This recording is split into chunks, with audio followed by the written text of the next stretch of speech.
نماز کی صفت یہ ہے کہ یہ بے حیائی اور برائی کی باتوں سے روکتی ہے۔ صرف نماز نہیں، لوگوں کو دکھلانے کے لیے حج، لوگوں کو دکھلاوے کے لیے عمرہ کی جی، وہ جی لوگ کہتے ہیں فلاں رشتہ دار کر رہا ہے، فلاں کر رہا ہے، تو میں نے بھی کہا چلو لوگ کہیں گے کہ میں مال ہے تو میں بھی کر رہا ہوں۔ اب یہاں پر کچھ مزید برائیاں، یہ مزید منکر کام، ایسے کام جس سے شریعت نے منع کیا ہے، اللہ رب العزت وہ ذکر کر رہے ہیں کہ یہ افعال، یہ جو انسان کے اندر خصوصیات ہیں، جو اس نے اپنے اندر ایک بری خصلت رکھی ہے، اس سے اپنے آپ کو بچانا ہے۔ فرمایا اس سے اپنے آپ کو بچاؤ گے تب تم کامیاب ہوگے، وگرنہ اگر کوئی بندہ ایسا کرے گا تو وہ ویل جہنم کی وادی کے اندر جائے گا، جو بہت سخت وادی ہے۔ یہ ایسی وادی ہے جس سے جہنم بھی دن کے اندر سینکڑوں مرتبہ اس سے پناہ مانگتی ہے، یعنی ایسے انتہائی سخت ترین درجہ جہنم کے اندر عذاب کا۔ معاون کے اندر اللہ رب العزت نے خاص طور پر نماز کے متعلق، یتیموں کے حقوق کے متعلق، اور پھر آخر کے اندر عام طور پر زکوٰۃ اور برتنے والی چیزوں کے متعلق 3 حکم نازل کیے ہیں۔ اس کے متعلق ایمان والوں کو تنبیہ بھی کی ہے۔ اصل مراد اس سے کافر اور منافق ہے۔ منافق خاص طور پر مراد ہے جو ظاہراً نماز پڑھتے تھے جب کوئی دیکھ رہا تھا۔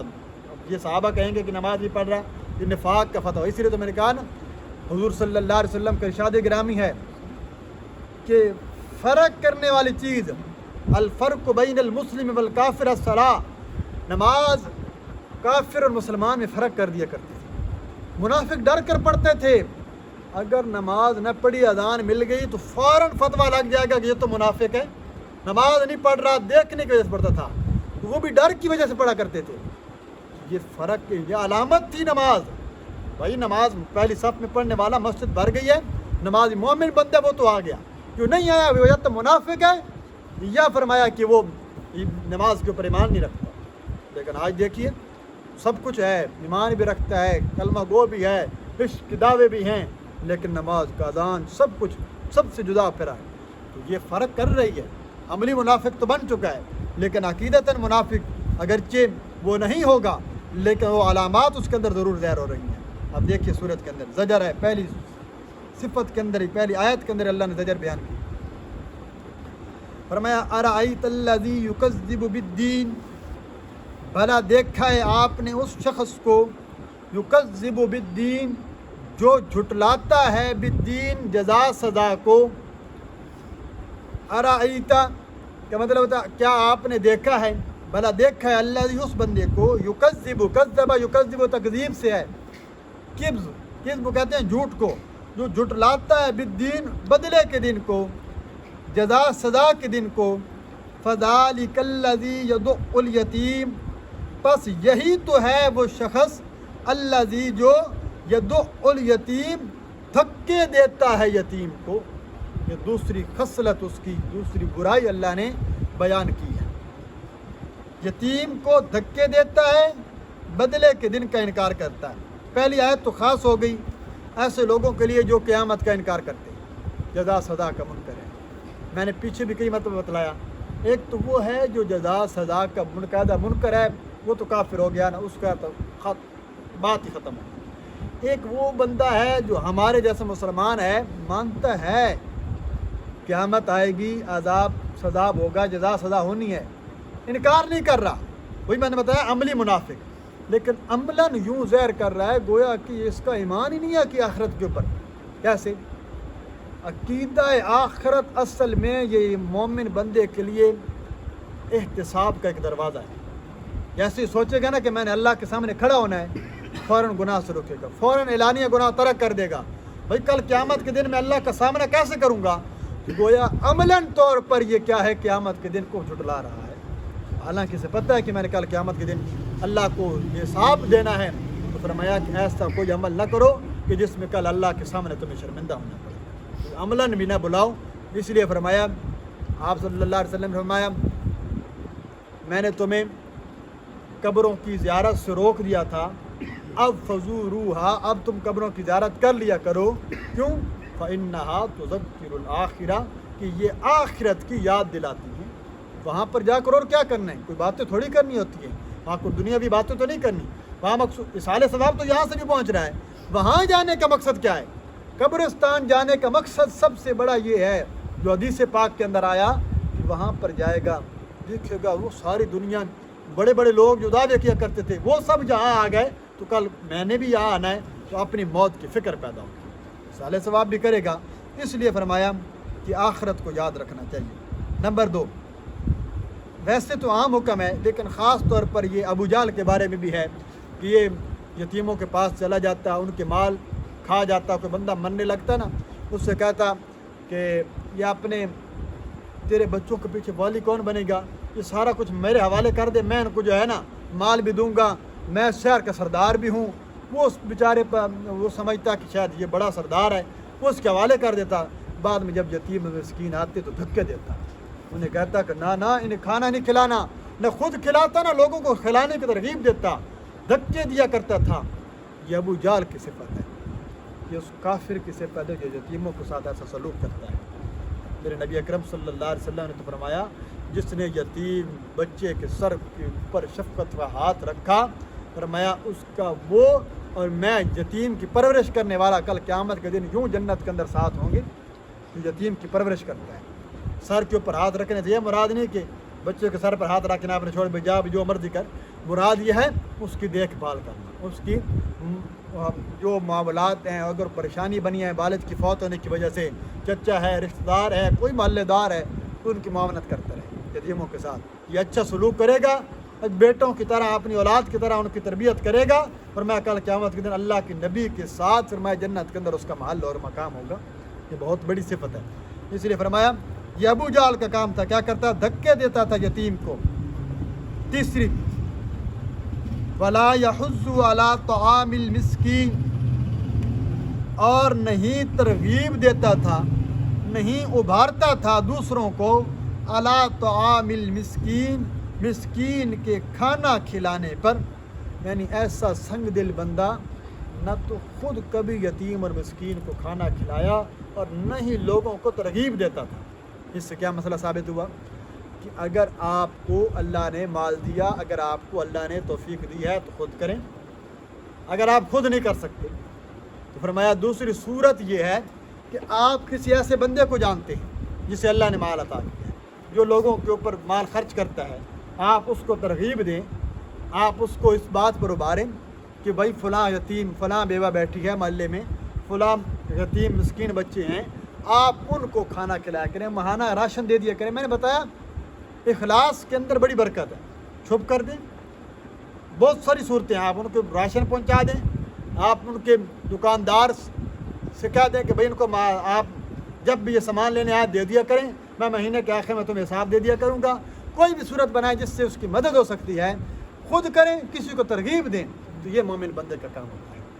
یہ اصل میں مسلمان بھائی کی اصلاح کی خیر خواہی کرنا۔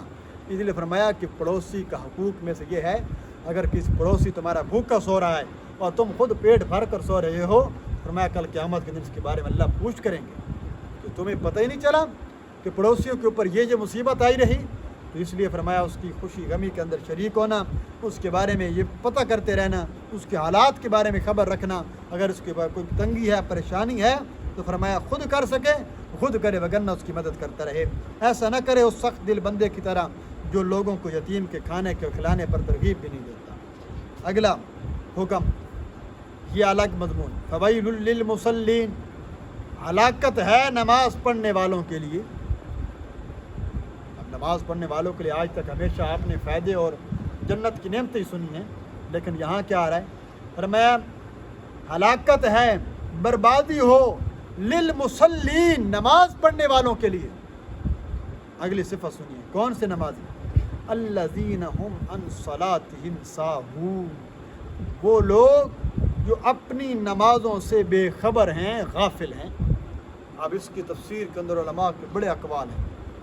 سب سے پہلا قول وہ، نماز فرض تو ہر مومن پر ہے، تو نمازی ہر بندے کو کہہ سکتے ہیں کہ جس کو فرض تھی، لیکن غفلت کی کیا ہے، سال کے بعد عید پڑھ لی، کبھی کبھار جمعہ پڑھ لیا، یا ہفتے کے بعد جمعہ پڑھ لیا، باقی نمازوں کی فکر کوئی نہیں، یہ غافل ہے نمازوں سے۔ نمبر 2، وہ بندہ جو نماز تو پڑھتا ہے لیکن توجہ کے ساتھ نہیں پڑھتا۔ توجہ سے مراد یعنی اس کی ارکان کا لحاظ نہیں رکھتا،